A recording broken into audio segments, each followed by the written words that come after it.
Hello और बढ़ाओ hello ठीक बा। बड़ी सुंदर गीत के संकेत हमारे बड़का भैया लोगन खातिर आ यूट्यूबर भाई लोगन खातिर हम यहाँ से भोजपुरी गीत नहीं गए कि हमारे गार्जियन जी आयोजक साहब जी के आदेश रहे कि गीत भक्ति से हो कहो ता अब शक्ति में आवा कोनो लड़का कोनो लड़की के समझावन करत बा ई गौना ई गर्मी के समय में सोचा जौने गर्मी में लड़की के गौना हो जा भैया ओके करे जवा तर हो जाए वाह करे जवा नहीं तर होई। आजकल तनी सा खाली पत्ता भर डोल जात बा आदमी लाइट काट देते हैं तनी सा बूंद पड़ जात बा आदमी लाइट काट देते हैं खाली सुखी होए बा जे अपने घरे इन्वर्टर लगाए बा गुरुजी या पैनल लगवाए बा नहीं गर्मी में तो सब बड़ा परेशानी है को उ लइका अपने नई नवेली दुल्हन के समझावत बका समझावे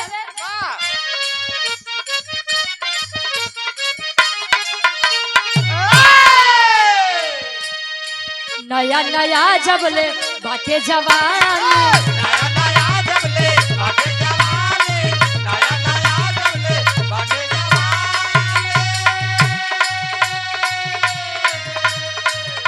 भर लूटा लहर जाए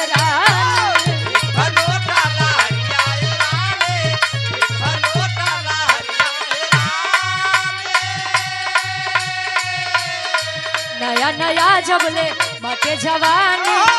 भर लूटा लहर जाए रानी ताला दुल्ही समझावे अपने सैया जी के त दिन रात पहिरत खोलत दिन रात पहिरत खोलत साड़ी मन मोरा आगी भइल बा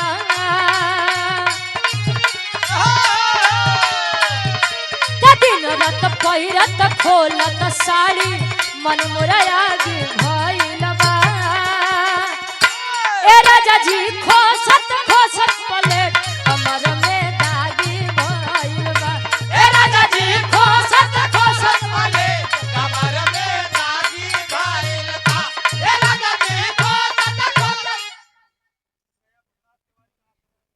गया प्रसाद तिवारी जी ग्राम सभा सुकुलपुर से पूजे हमारे गार्जियन जी आपके द्वारा 21 रुपया बहुत बहुत धन्यवाद। और अपना म्यूजिक प्रयागराज सीताराम विराह म्यूजिक और राधा म्यूजिक क्लब के डायरेक्टर साहब हमारे महेंद्र यादव दादा आपके द्वारा 100 रुपया बहुत बहुत धन्यवाद। आशीर्वाद के चारी की हम बच्चे अपनी कला में कामयाब रहे कहे दिन रात पहिरत खोलत साड़ी मन मोरा आगी भइल बा राजा जी खोसत खोसत पलेट कमर में दागी भइल बा ए राजा जी खोसत खोसत पलेट कमर में दागी भइल बा ए राजा जी खोसत खोसत पलेट कमर में दागी भइल बा में कामयाब रहे। एक देसी गीत बड़ी वायरल बा समय पे राजकुमार यादव जी गोपालपुर से हमारे भैया 100 रुपया बहुत बहुत धन्यवाद। आशीर्वाद के चाह रहे दुल्ही अपने सासू माई से बतावे का बतावे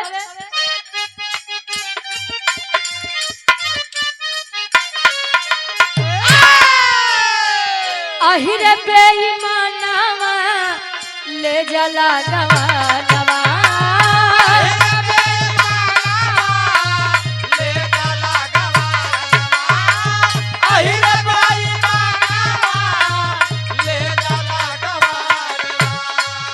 अहिरे बेईमानवा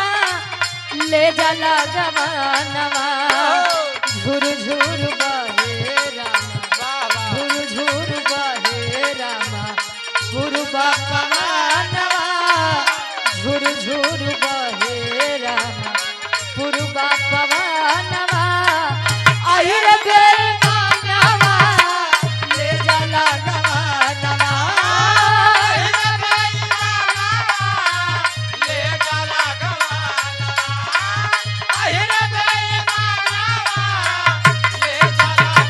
और ये हमारे बड़े भाई राजन भाई पटिया से ये रियांसी के मामा है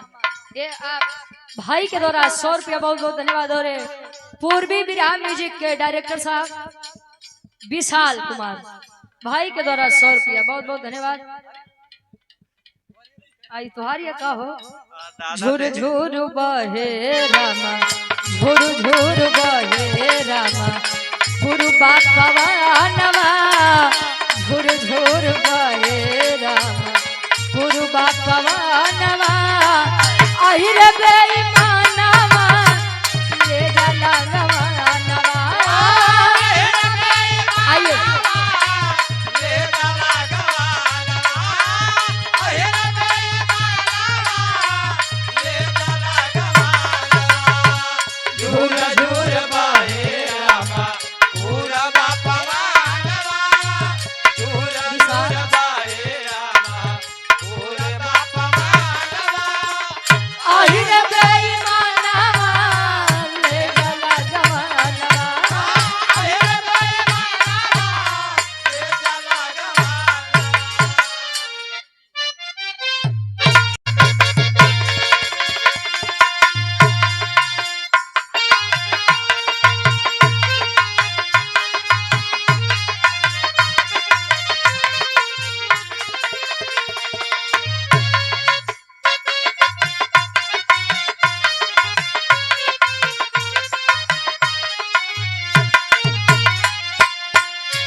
बड़ी पुरान गीत बा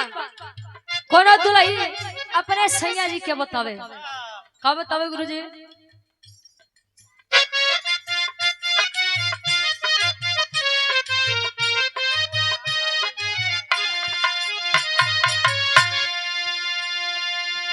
नई झुलनी के छैया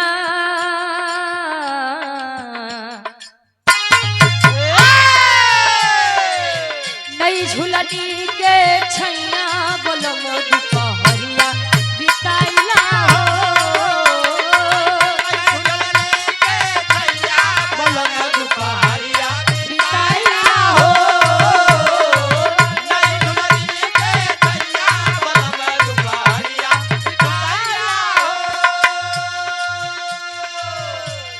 थर्ड से बढ़िया कवि जी फर्ज में लिखते हैं कवि जी लिखते हैं कैसे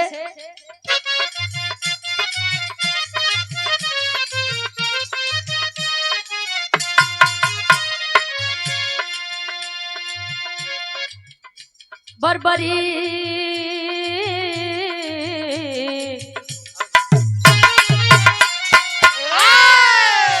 बरबरीक घटोत कछ के ललनवा कटल सुना बाटे निसनवा हो कटासी से सुनला बयना हो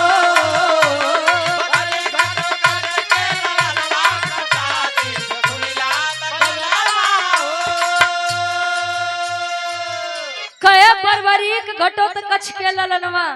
कटल शीस बाटे बखनवा का गुरुजी यार चल दी है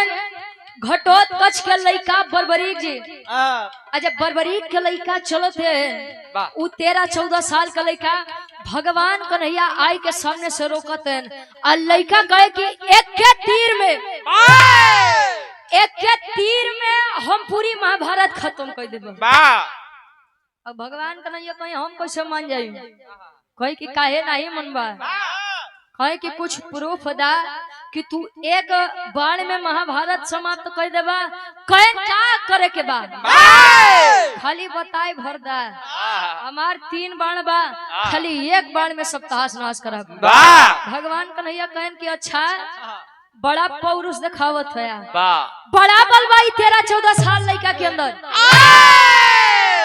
कहे सुना तनी हम अपन बात रखत है हम तबे मानब जब तू हमार शर्त पूरा करवा तब का तन भगवान कन्हैया का कहन उ लइका बरबरीक से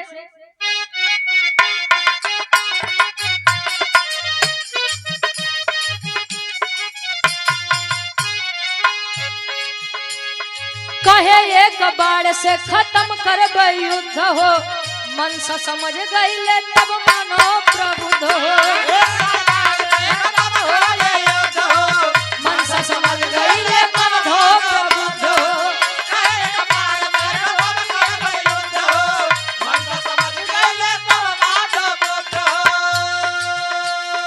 पूरा कैसे हो यार मनवा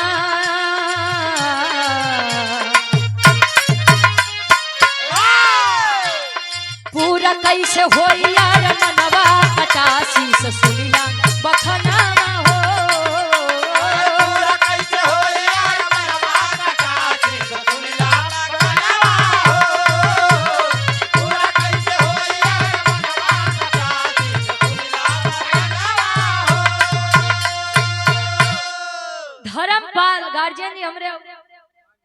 अच्छा कहे कि जौन पीपल के पेड़ दिखात बा कहे हाँ बोला स्वामी कहे अगर तू एक बाण में ये कुल पीपल के पत्ता बेध देबा तब हम मान जाए कि तू ई महाभारत में लड़े के लायक हया बरबरी के निकाला है बाण और रखा है जब रखे बा तो चलाया है बाण चलावत बजले बाण डब्लू गुरुजी अब बाण जब छूटत बा तो कुल पत्ता बेधत है तले भगवान कन्हैया एक पत्ता अपने कदम के नीचे रख ली है अपने पैर के नीचे रख ले तले तीर मडरात मडरात या पैर के लगे खड़ा हो जाए भगवान कन्हैया कहे कि पिपरा के पतवा बेधे के बाद तो हमारे कदम लगे का करत बा हमारे पैरवा लगे का करत बा कहे महाराज अब तू चाहे जे हुआ चला तो बड़ा लागत है कहे तो कहे कि अगर ये अपन पैरवा हटाई लेबो तले उ पतवा बेधी आ नाई हटबो तो उ पैरवा सहित पतवा बेध दे भगवान कन्हैया कहे रे बाप बड़ा बरियार भी लागत बहो वाह बेटा वाह धन्य है तुम्हारे माता पिता धन्य है तार बाबू धन्य है तार माई जैसा लड़का जैसा वीर के जन्म दे दी है हटाओ तन भगवान कन्हैया अपन पैर अच्छा पत्ते को जब बेधा है वह बरबरी का बाण चले बरबरी बाह फुला के कहे कि अब बोलिए कि मैं महाभारत लड़ने के योग्य हूँ कि नहीं हूँ कहे कि बेटा रे मेरी एक बात मान कहे हाँ बोला कहे कि जो वीर होता है वो दानी भी होता है बरबरी कहते ऐसे बतावा कि कुछ तोहे चाहिए बोला भिखमंगा राम अब हमका का पता कि सुबेरे सुबेरे भिखारी से भेंट हो जाए का चाहिए बोला भगवान कन्हैया करे रे बाप रे बड़ा तेज बाहो कहे कि जो चाहिए मांग लो कहे हाँ जवन मांगब तो तू थोड़ी दे बा कहे कि अगर मैं वीर हूँ तो मैं अपनी बात से पीछे नहीं हटूंगा और हमारे बड़े भाई कारीगर भाई दिलीप कुमार भैया हमारे कोनो भी शादी विवाह हो कोनो भी शुभ अवसर हो मेरे दिलीप भैया के आप लोग एक बार मौका जरूर दिया बाकी हम दे भैया हाँ भाई के द्वारा 100 रुपया बहुत बहुत धन्यवाद भगवान कन्हैया कहे जौन मांगब तो नहीं देबा कहे हाथ दे दूंगा कहे ऐसा नहीं पहले तिरवाचा बंधाई के भगवान कन्हैया उ लइका बरबरीक से मांगत है का मांगे अंतरा के दूसरे काल में कवि लिखते हैं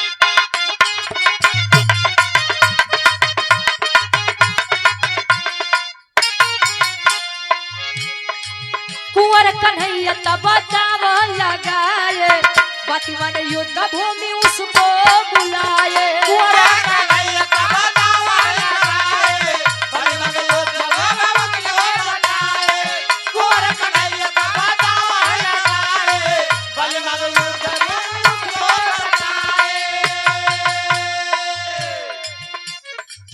धड़ से जुदा देखे नयनवा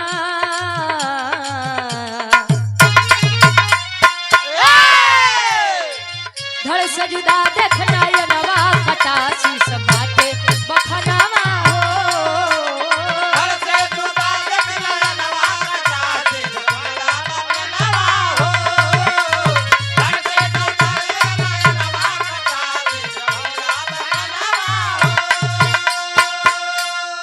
और गोपालपुर से पाड़े और पढ़ाएंगे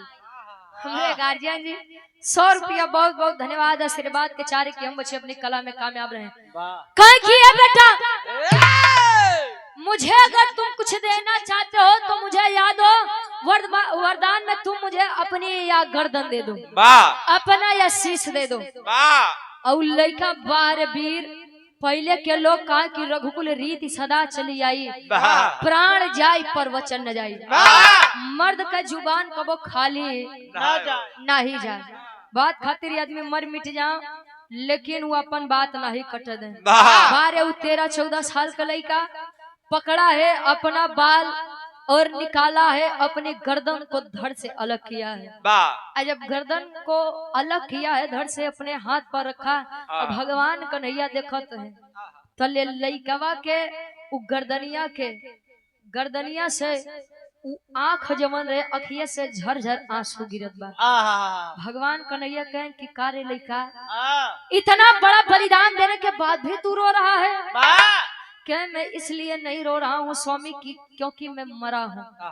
मैं इसलिए रो रहा हूँ कि मेरी बड़ी इच्छा थी कि मैं महाभारत का युद्ध लड़ूं और महाभारत देखूं, लेकिन आपने मुझे इस चीज से वंचित कर दिया महाराज। खाली हमका इतने आशीर्वाद दे दा कि ये महाभारत के लड़ैया हम देख ले, दे दा कि महाभारत के लड़ैया हम देख ले। आय हाय भगवान कन्हैया वरदान दिए बर्बरीक को। जब भगवान कन्हैया बर्बरीक के वरदान देते हैं कि बेटा रे जल महाभारत के युद्ध लड़ी तो ले तू ई महाभारत के युद्ध देखबे। युद्ध हुआ लगातार 18 दिन तक। 18 दिन के बाद जब धरती लहू लुहान हो गई, बाद में कौरवों को घमंड हो गया। अर्जुन कहे कि महाभारत में मैं ना होता, मेरा धनुष ना होता तो का तू महाभारत जीत लेता का। भीम को घमंड हो गया, भीम को यह घमंड हो गया कि हम नहीं हो हमार गदा न हो तो का महाभारत जीत लेता का। भगवान कन्हैया कहला करे सब कुछ हम अकटत मरती पांचों पांडव। पांचों पांडवों को लेकर चले हैं भगवान कन्हैया कहा वही महाभारत का युद्ध जहां भरान है उस क्षेत्र में, कुरुक्षेत्र में। जब कुरुक्षेत्र में पहुंचते हैं ना तले होत का आखिरी अंताल में कभी लिखते हैं। और आप भावी प्रधान पद के प्रत्याशी हैं ग्राम सभा सुकुलपुर से हमारे बड़े भाई आप जय नारायण यादव जी। ये गार्जियन जी के द्वारा 100 रुपया बहुत बहुत धन्यवाद। ईश्वर करें कि विजय का तिलक आपके मत्थे पर लगे। वह सुमेरु पर्वत के पास कुरुक्षेत्र में पांचों पांडवों को लेकर के, कुंती को लेकर के, द्रौपदी को लेकर के पहुंचे हैं भगवान कन्हैया। अजय भगवान कन्हैया पहुंचे तो बताओ का बता हमें।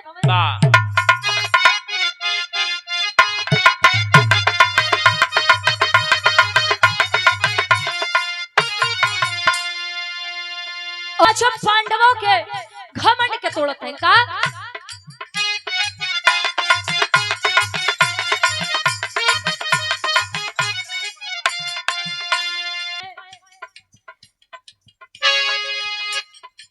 कि अत्यग भारी था जग में गूंजा नाम हो, खाटू श्याम कहे के पूजा होती है आज हो। अत्यग भारी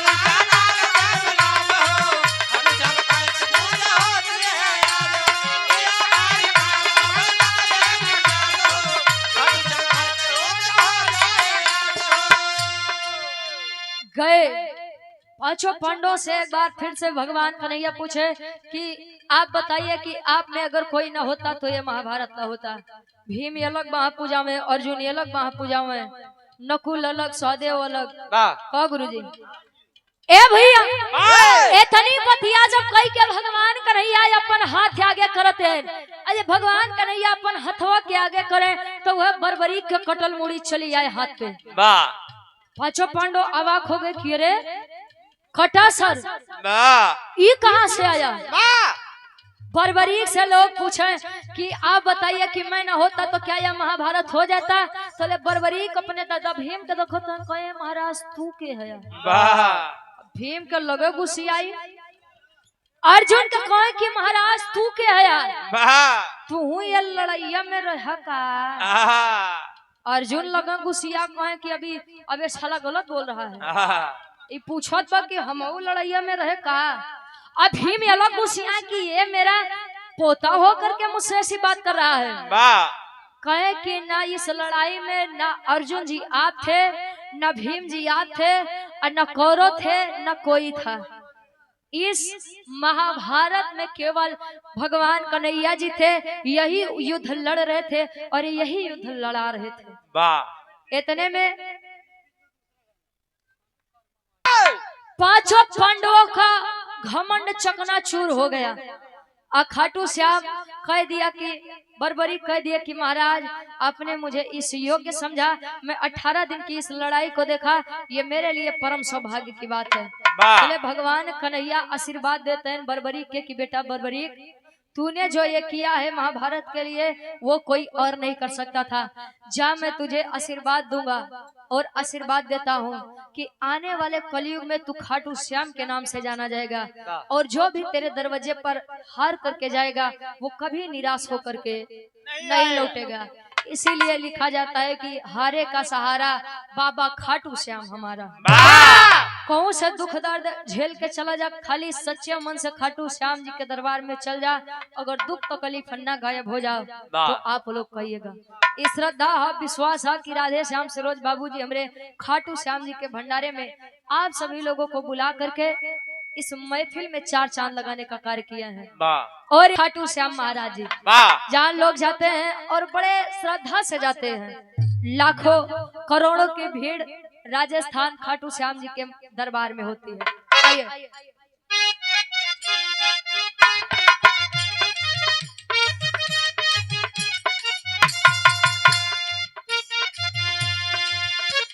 रुचि अमलंदु के कहनवा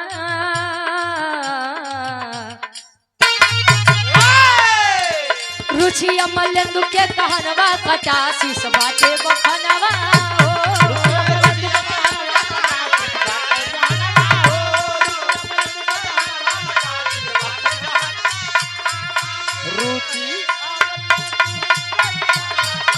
कटासी सुनीला बखनवा हो।